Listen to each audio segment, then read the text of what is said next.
So we're here basically to support the voice of the people, which was not being heard here at the RNC nor at the DNC. This is a political system that represents the oligarchs and the war machine. So the Green Party, it faces a tough time with ballot access, right? And the major party system always seems to synchronize in terms of making ballot access difficult, making ranked choice voting difficult, etc.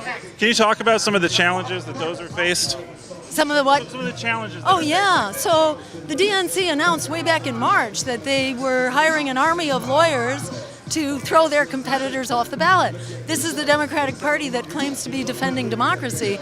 They're destroying democracy, supposedly, in order to defend it. We haven't seen them defend it yet.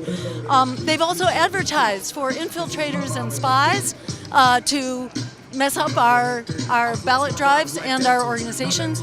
We are specifically in court now in several states fighting them. Their intention is to drain our resources and to stop us from making further progress. We're currently on the ballot for a majority of voters and a majority of the Electoral College. We are truly contesting for power, and they are doing their best to try to disrupt that.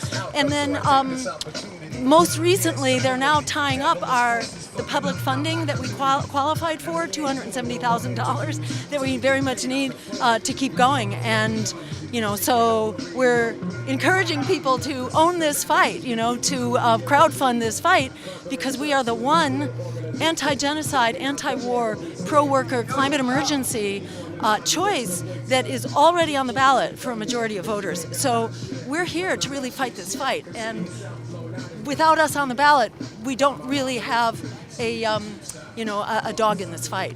Do you think that the other independent candidates are going to have things like debates? Like, could you end up doing a debate with libertarians or anything like that? Yeah, we did one just Monday night, in fact. So we've done several. Yeah, it's on the web at freeandequal.org. RFK, unfortunately, does not want to debate. He's been very anxious to be included in the debates of others, but he will not participate in an alternative debate. And Cornel West has likewise been missing in action in all the debates so far.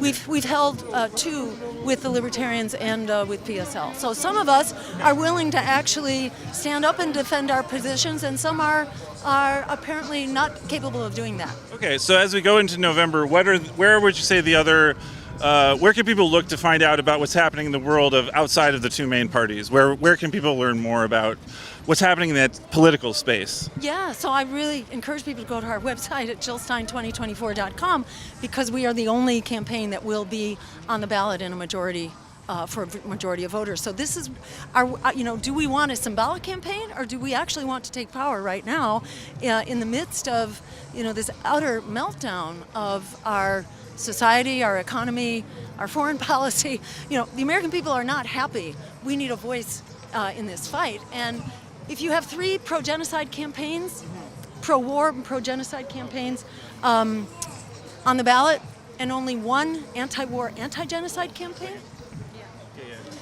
so it's a four-way race, and you got three candidates splitting the pro-war vote, and only one campaign unifying the anti-war, pro-worker, climate emergency vote.